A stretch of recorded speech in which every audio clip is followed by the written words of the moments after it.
এখন কিভাবে আমি মাছ করবো আর কিভাবে তা রান্না করব? ইলিশ না রাঁধতে পারলে যে সবার বকা শুনতে হবে। হে বিধাতা, এ কোন পরীক্ষা ফেললে আমাকে! এখন আমি কি করব? কি গা ছোট বউ, রান্না রেখে বসে আছো যে? ইলিশ রাঁধতে কি পারো না তুমি?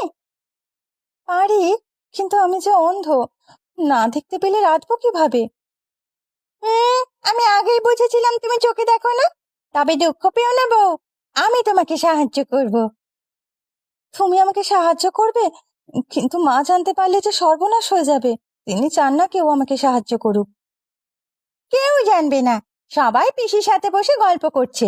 এখন আসর ভেঙে কেউ উঠে আসতে পারবে না। বেশ, তাহলে আমি তোমাকে সব বলে দিচ্ছি। তুমি মাছটা কেটে আমার কথা মতো সব করো। ঠিক আছে, তা কি রান্না করবে? ইলিশ ভাজি না তরকারি? আজকে সর্ষে ইলিশ রান্না করব। আমার মায়ের কাছে এই রান্না শিখেছিলাম, খেতে একেবারে অমৃত। বেশ, তাহলে তুমি একে একে বলো, আমি সব করে নিচ্ছি।